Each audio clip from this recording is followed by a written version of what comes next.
Hey, everybody. Thank you for tuning in to the Stuff I Heard podcast. I'm your host, Joshua Peak. How's everybody doing? We are getting close to Halloween. Halloween is this weekend. It's one of those weird things where Halloween is falling on a Sunday this year. And I think a lot of neighborhoods are doing the Saturday Halloween thing where they're all getting together and having their little special spooky time. Should be fun. I am experimenting a little bit on this podcast with a new toy. Um, I got this not Instagram, this Insta360 camera. It records in all directions at all times, and it's crazy cool. I plan on taking this with me to Myrtle Beach this weekend. Uh, Reason being, there's a friend of mine. You guys have heard him on the podcast here, Danny Shaw. He has invited me to go to Myrtle Beach for something called Jeep Jam. Now, someone asked me recently, what is Jeep Jam? Well, to be honest, I don't know. It is from what I understand, it is like a car meetup for people with Jeeps. They have a process where there's I guess an obstacle course that you can drive through. There's also Jeeps that people put on display. They enter them to show them off. There are Jeep vendors where you can go around and buy parts for Jeeps. And I had this discussion with somebody yesterday that I was working with. I said, it's funny how there's this culture that really rallies behind this vehicle, this what seemingly seems like a easy to use vehicle. Um, Jeep was originally started off, it was called a general purpose vehicle. And rather than just saying general purpose vehicle all the time, they just shortened it and called it Jeep.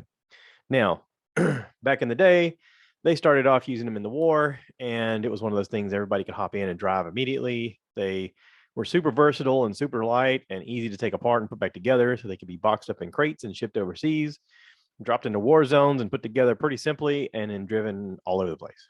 And when they came home from the war, a lot of the soldiers wanted the Jeeps still to drive every day. Meanwhile, cars back here didn't look like Jeeps, but the culture caught on because they like to drive off road and they like to just go, hey, I want to go that way and just go in a general direction. Along the way, Jeeps have had a lot of changes. They've sort of morphed with time and, had new electronic updates. And, now you've got built-in navigation and you've got the winches that are put on the front end of these vehicles, and there's lift kits, and there's all kinds of crazy stuff that people do with Jeeps to make them more versatile for the things they like to do. Some people really enjoy just going mudding. Some people put snorkels on them so they can go deep in the mud. Some people enjoy rock climbing. And there's all sorts of creations where people have done these incredible modifications to their Jeeps. But at the base of it, it's a simple thing. It's a body, it's a frame, it's a motor, and some tires. And that's it. And from there, your imagination sort of takes over. Now, I can tell you as a boy, I really wanted a Jeep. When I was a kid, I really wanted a Jeep. Um, I had a good tan. I was fit. Um, I saw a meme recently that says, I wish all those years I thought I was fat. I realized I was really skinny. Yeah. So that was me then. I felt like I was an overweight kid and I really wasn't. Looking back now, I'm like, wow, I was in really good shape. Because now I am an overweight guy. But like I look back at that and I'm like, God, it would have been so much fun to have a Jeep then. But here's the reality. Okay.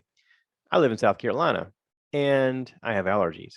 And so a couple times a year, pollen gets really bad, or ragweed, or whatever you want to call it, gets really bad. And I can't hardly breathe.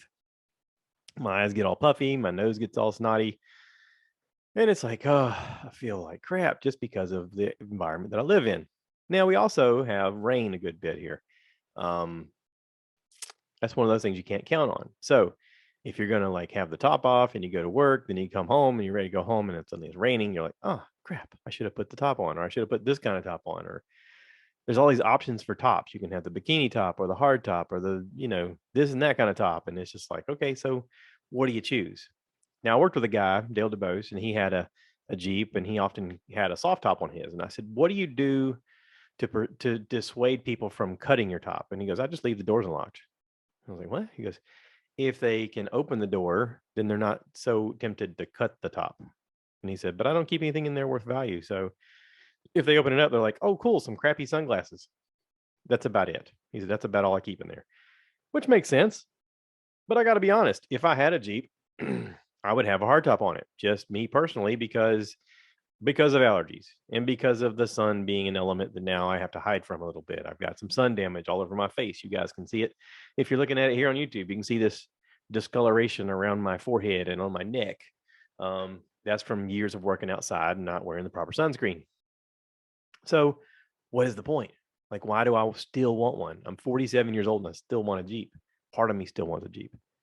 Not all of me, but part of me. Um, Maybe it's that thought of the simplicity of it. Maybe it's the thought of, hey, wouldn't it be great to just hop in a vehicle that's small and maneuverable and get into parking spaces pretty easily? And I don't know, park in my garage. That'd be a bonus. Right now, I drive a big Dodge Ram and it won't fit in my garage. Uh, would it be nice to finally use my garage as a garage? Oh, that'd be fantastic. Um, and how quickly would that wear off? How quickly would that simplicity wear off? When I had a minivan, I liked the minivan. The minivan was fine, but the minivan was just too big for me. I mean, the cabin on the inside was so large that when I got off work, it was steaming hot and the air conditioning wouldn't get cold enough by the time I got home to even feel like air conditioning. And that was one of the things I kept thinking about was I want a smaller cabbed vehicle so that I can cool off as soon as I get in my vehicle. I can turn the air on and poof, I'm cold. I'm not sweaty. I'm not burning up. I'm not sweltering. Same thing in the wintertime. If it's cold outside, I want to be able to turn on the heat and poof, I'm warm, comfortable. It's that, I don't know if it's instant gratification or if it's just the fact that I've been out working in it all day and I don't want to be miserable on my ride home. Probably a little bit of both. But again, the fascination of the Jeep comes back. So I heard Jerry Seinfeld say one time that sometimes it's better to know a guy with a boat than it is to be the guy with the boat. Same thing with a pool. Sometimes it's better to know a guy with a pool than it is to be the guy with a pool. Because with those things comes a lot of maintenance, comes a lot of issues, things you got to take care of. Danny just happens to be the guy I know that has a pool. He's also the guy I know that has a Jeep. So he says, hey, you want to go to Jeep Jam? I go, yes, I do. Yes, I do, as a matter of fact. That would be great. And I've been joking with my wife now for a couple of weeks. We all have about, yeah, I think I'm going to trade in the truck and get a Jeep. And she's just like, oh, God, like that's what you need. Yeah, sure. And part of it's jokingly, but part of it is sincere. Part of it is like, yeah, I really kind of would dig a Jeep. That would be kind of neat. So during the Super Bowl last year, Jeep had a commercial for an e-Jeep, for an electronic Jeep. Like, kind of like, imagine a Tesla as a Jeep. Sounds cool, right? You plug it up, no more paying for gas, a lot less moving parts. If you've got a battery, I mean, a drivetrain on both axles, tires are moving, you should be able to climb things with no problem. So if you still want to do Jeep things, you should be fine. If they're using the same type of battery technology that Tesla used, water wouldn't be a problem. It should be durable. It should last long. I think they advertised on the commercial that it had a 400-mile radius on a charge. That sounds great. So price is the issue, right? There's not any available. I haven't seen any for sale, but also price is going to be an issue because if they come out with them, I think nowadays a new Jeep is going to run you pretty high if you can find one in a dealership. What is the likelihood you're going to find an e-Jeep? And if you are going to find one, it's probably going to be about $15,000 more than a regular Jeep just because they know the demand is going to be there. So what to do? What to do? I have seen people buy Teslas and turn them into Jeeps. That sounds like an interesting idea. I talked to my dad about the fact that I felt like rat rods and hot rods were eventually going to go to a Tesla type platform where they take the body off and use the skateboard and put the whole timey car on it. Make it all updated, make it cool, make it your own. And that's the thing I like the most about car culture is that people tend to make the things their own. They're like, I like this, but I want it to be this. I remember as a kid, I saw somebody had taken, I think it was a Corvette, and it made a 4x4 body underneath it, but put the Corvette body on top of it. And I was like, that is so cool looking. Totally impractical. It was one of those old 80s styles Corvettes with like a long front nose, so you can't really see very far. If you could have pull out in the traffic, you're like, I can't tell if anybody's coming, and you just got to chance it. It was real similar with my 74 Datsun 260Z. It had a really long nose on the front, and there was a lot of times I'd come at intersections, and I couldn't see if anybody was coming. It was a cool idea for a car to go in a straight line, bad idea for a car in real life. So that fascination has always been there. And I'll be honest, there are times when I just want to have the top down and ride around with the sun. I know sun damage is bad. I know I need to wear sunscreen. I know all of that, but I still like it. I know I get overheated. I know it can be too much. I know, especially here in the South, the heat can be too much. I still like it. So take that for what it is. I don't know what it means, but there it is. Let's talk about stuff I heard. Okay. I'm going to pivot. Ready? Oh, and the Insta360. I heard from Eddie Bacon. Check out his Instagram. What is his Instagram? I got to learn how to promote better. You guys need to help me. I need to figure out how to, what? You guys need to help me figure out how to do this better. I know right now my wife is screaming at the thing. I tell you all the time, you need to take better notes. Bacon. Okay. So Instagram, bacon, the word bacon, SK and the letter and the number 8. Bacon Skate. Right now he's got 526 followers. Let's try to boost him up. He's got some great videos that he's taken with one of these Insta360 cameras of him and his buddy skateboarding at different parks. Fascinating stuff. Really fascinating. I am a big fan. Skateboarding's always been one of those things that as a kid I wanted to learn how to do. We didn't have the money for a skateboard. I think we at one time we had one of those what they call penny boards. But as soon as I got up on it, I went forward about 3 feet and then my head cracked the concrete. And then I woke up a few minutes later and thought, that's a terrible idea. I'm never going to do that again. But I'm always fascinated by watching skateboarding on TV, snowboarding, all of that stuff. It's just fascinating to watch. And surfing, to me, it's all in the same wheelhouse of let's get on this board and make it do things that it's not necessarily supposed to do with a body that's not necessarily supposed to be on it and make it look graceful. And there's guys out there that can do it. Eddie can do it. So go check out his Instagram. I think you'll really enjoy it. Okay, pivoting. Boop, boop, boop, boop, boop, boop. That's my sound effect. You like it? I'm not going to keep that. Many Saints of Newark. I've talked about this before. It is on HBO Max. It is the prequel to The Sopranos. It is the origin story, if you will, of Tony Soprano. And weirdly enough, the main character, Tony, well, he's not the main character, but he's supposed to be the main character. Tony Soprano, as a young boy, is played by what's his name? I had his name in my mouth and then I just drew a blank. And this is terrible podcasting. And I wish I knew how to do this better. Tony Soprano, James Gandolfini. It's James Gandolfini's son, Michael Gandolfini. There. See, I did it. Yay, ADHD. So Michael Gandolfini plays his son and is sort of the main character, but not. The main character, honestly, in my opinion, is Dick Moltisanti. Dickie was Dickie dies. Okay. Dickie was the guy that Tony looked up to as a kid. His own father was sort of a distancing fellow, sort of hard to get a read on a lot of times, and was busy a lot of times and didn't spend as much time with Tony as he wanted. So Dickie Moltisanti was the guy who spent, I guess, the majority of the influential time with Tony growing up. And later he has a son, and Christopher becomes his nephew. Christopher is raised by Tony on the show. And spoiler alert, if you hadn't seen The Sopranos, he kills Christopher. But yeah, fascinating storyline, great cast. The cast of the Many Saints of Newark look just like the characters that they portray on The Sopranos. I really love the Joey Diaz moments on the show where he's one of the guys. Really gruesome scene where he gets shot and you see his face explode. That was, dude. That was probably the biggest special effect on the show.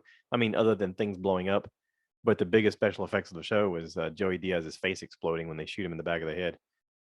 Did not expect that coming. I mean, I kind of felt like he was going to die the way the story was going, but okay. So the story is a turning of time story. It is a guys coming home from the war and getting involved with the mafia and making the mafia be more than what it was and taking more control and sort of sort of egging on race riots in a way, to where they could gain power in a pivotal moment. I've heard it said before that in a time of crisis, the people who come ahead are the ones who instigate the most. And that sort of mirrors a lot of life. I mean, if you look at what's happened in the past couple of years with the pandemic and the crisis between the Black Lives Matter movement and the public, with police officers and stuff, the people who have thrived the most in all this are the media and politicians. And it's almost like they were sitting there going, perfect. This is what we need to grow. I mean, it's nefarious in a way. It's inciting more trouble and more problems. Right now, Facebook is under some big thing with Mark Zuckerberg, under the fact that they knew that they were making things worse, and they just kept pouring it on because it kept bringing in the money. And there's going to be repercussions. There's going to be, I mean, there's, investigations right now into seeing how culpable they are in some of the things that have happened. And it could be bad for Mark Zuckerberg. It could be bad for Facebook. It could be bad for Instagram. If anything else, those companies need to be broken up in some way that doesn't have the same company policies. I don't know. Change is coming. Change is coming. Hopefully it's social change and not crucial world changing change. I don't know though. We could use some world changing change as well. There are parts of life that are very beautiful, and there are parts of life that are grotesque. And sometimes those things exist right side by side. Sometimes we see that in the areas we live in. Some of that's in this movie, Many Saints of Newark. You'll see it. Some of it's really beautiful and heartfelt, and some of it's awful, like life. And with that, I want to talk about Dave Chappelle. He has a new special on Netflix called The Closer. I saw it when it came out. I forgot to mention it last week. The Closer is probably his best special. Dave Chappelle approaches this episode, or this stand-up performance, I think, with the eyes of an educator. It is funny. There are parts where I laughed out loud a lot, but he approaches this with the eyes of an educator, and he tries to teach the audience at the same time as giving them something to laugh about. He does say the absurd at times just to get you to laugh, and he jokes at himself. Like, you can see him. He'll set up something that means a lot, and then he'll say a throwaway line just to make you laugh about the event. Because, as David Nastor said once in his book, you just got to laugh. Sometimes the absurdity of things is hard to live through. And if you don't find the humor in it, it can destroy you. And Dave does a good job of that. He does a good job. Chappelle does a great job of skirting this line of talking about how absurd some situations are and how absurd some people can be, and how sometimes the humor in the situation is not what you think it is. And I like the special. I thought it was great. I also want to talk about my new favorite show, which is, I'm still in the middle of season 2, Ted Lasso. I'd heard people talk about Ted Lasso, and oh my God, it's so great. You got to check it out. Oh my God, it's so great. So my wife got a new iPhone, and in the process, we ended up with Apple TV free for 3 months. So immediately we were like, we're watching Ted Lasso. We keep hearing everybody tell us we need to watch it. It's great.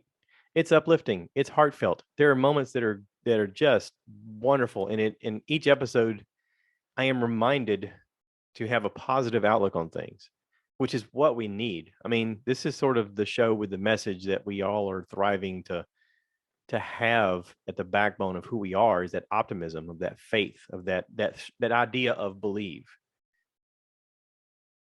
And he says it more than once in this, that he's not looking for wins and losses. He's looking to make these men better men. There's a very interesting dynamic between him and his assistant coaches. Beard is sort of a Mr. Miyagi coach who is a man of few words, who is flawed in his own special ways that you find out more of in season 2. But he tells them at a certain point, it is about wins and losses. This is not college. This is professionals. They need to win. This is money. If we don't win, it costs us. It costs everybody. Ted Lasso is a coach who has been coaching college level football, and he gets recruited to be the head coach of a Premier League soccer team in England. And needless to say, the fans are not happy about it. The lady who's running the show, she has gotten a divorce. Her husband loved the club, but she got the club in the divorce. And she sort of has bad intentions from the get-go. She hired him because she thought, I'll spin this in a way that sounds good, but eventually he's going to ruin this club, which is what means most to my ex-husband, which I just want him to hurt.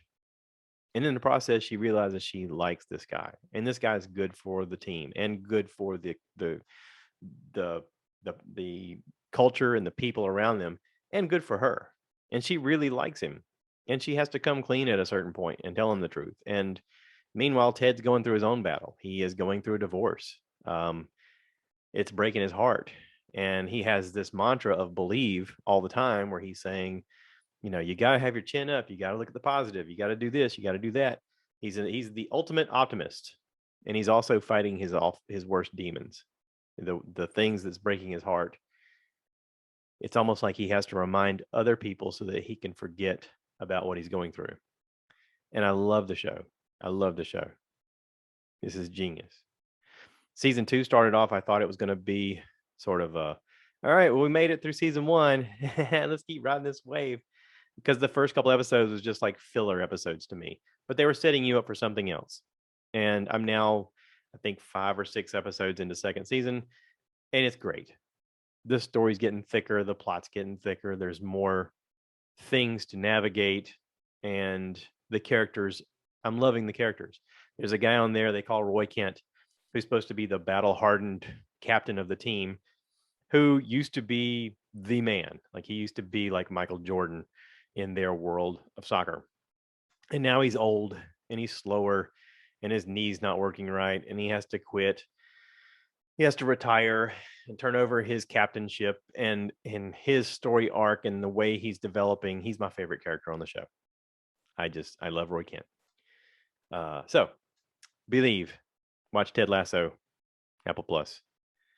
If you don't have an account, I don't know how to watch it otherwise, but try to watch it. It's really good. Okay, so season 2 of Lock and Key has come out on Netflix. Lock and Key is really interesting.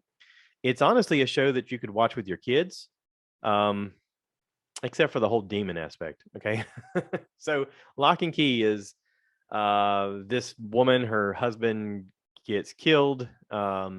She has 3 kids. She decides we need to leave Seattle and just get a new environment so that we can start over and maybe, kickstart our life in a new direction. She inherited a family home from her husband called the Locke House. It's named after her husband's family lineage, the Lockes. They go back there, and immediately the kids find these keys that have magical properties. And the show is very interesting in the fact that it's one of those where the kids have to problem solve and figure out how to make things better. And they've written it in a way that really teaches kids to be somewhat self-reliant and also to trust people that they don't necessarily know. And at the same time, to not trust some people just because they say that they're there to help you.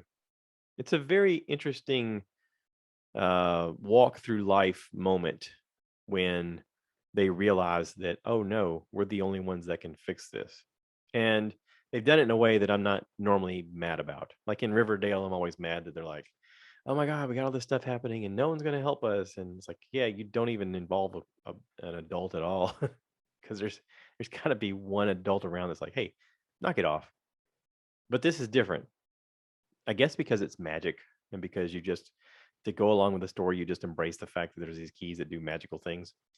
But the keys are cool. The story of the keys are cool. The way they bring about the story is cool. The cast is cool. Everybody on the show is cool. I dig it. I dig Lock and Key. Season 2 did not disappoint. Great story arc. Great character development. Apparently, they've already filmed season 3, and they're in the process of editing it now. So we should expect another episode next year. The episodes are only like 30 minutes long, and I enjoyed it. Listen, it came out at the right time. This is right before Halloween. If you've got like a, 9, 10-year-old, 11-year-old, 12-year-old, something like that, and you want to watch this with your kids, this would be great. It's kind of spooky in a way, and there's a danger element to it, but like everybody's okay. Like in the end, the main families are okay, and it's interesting. It's interesting. It's very imaginative. Okay, so last thing here, I want to talk about Dune. Dune. Did I just mess you up if you're listening to this on your headphones? Dune. So Dune, Dune, Dune. I guess originally was a science fiction book that got made into a movie. And all I remember about it from when I was a kid was that there was a really big fat guy that floated around, and people would talk to him, and they were afraid of him. And was it Billy Idol was in it? Is it Billy Idol? I don't even know if it was Billy Idol. Anyway, some musician guy was in it, but that wasn't the story. He was just a small part. The big thing about the movie apparently was these giant sandworms, these things that all these people talked about spice, and I didn't understand it as a kid because I was like, what is a spice? I don't understand. Why are they obsessing about spice?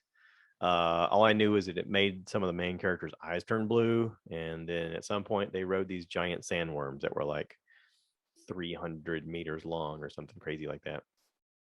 So the movie, it just come out.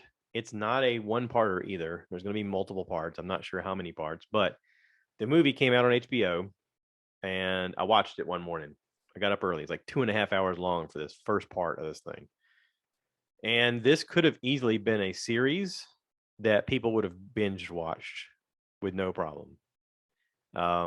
They do a great job of explaining what this spice stuff is, why it's important. Apparently, it's very necessary for space travel. And this planet was going to be terraformed to live on. But at a certain point, they realized that this spice that was flying around in the desert, just open in the air, was very valuable because they could use it as a fuel source for interdimensional space travel. It's also used by the locals for health reasons. It also has a psychosomatic element where they can have visions and stuff. So there's obviously a need for this stuff. There's money involved. So this military force moves in, and they go to take over. And there's these people that live on there. They call the Fremen, and the Fremen, which to me is short for free man, the Fremen are these sand people. And not to be racist, but they sort of have an Arabic type speak to them. They look sort of Arabic because they're out in the sun a lot, and they're battling. The Fremen are hidden underground.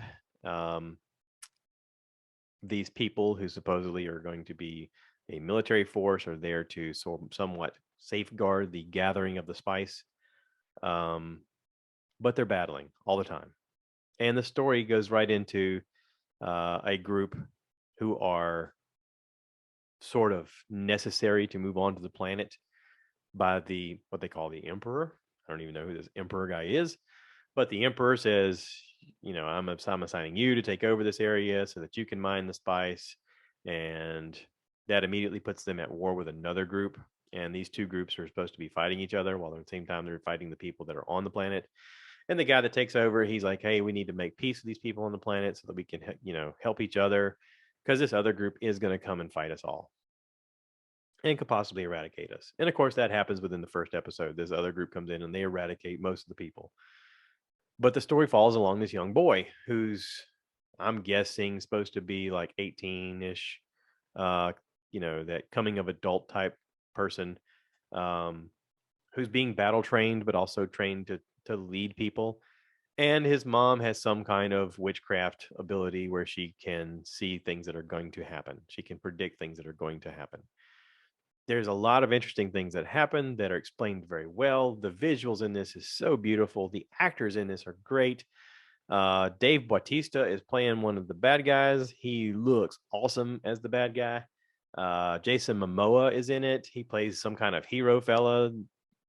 Cool role. Oscar Isaac is in it. Great role. Always a great actor. But I'm seeing all these guys in this, and I'm constantly Googling cast of Dune. And I'm like, wow, it's got this guy. Oh, and it's got them. Oh, and it's got her. Oh my God. So it's a star-studded cast. It's a great story. The visuals are impressive. The story is impressive. And I think as this movie goes on to the later shows, you're going to have probably I'm guessing a 3-movie set.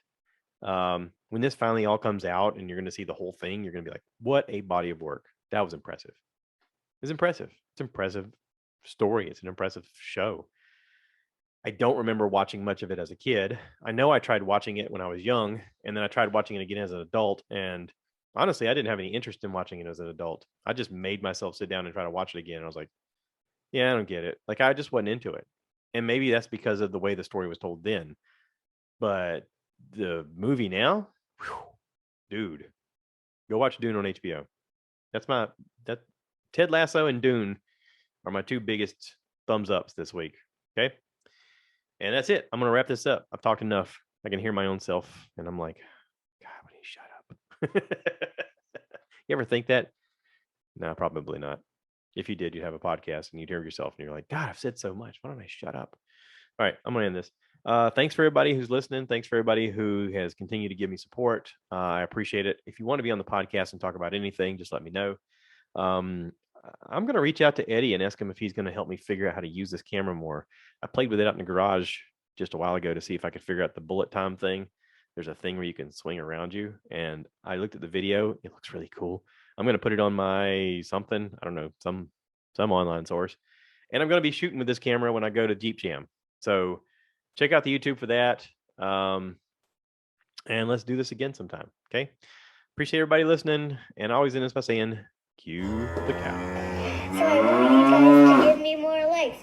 Give me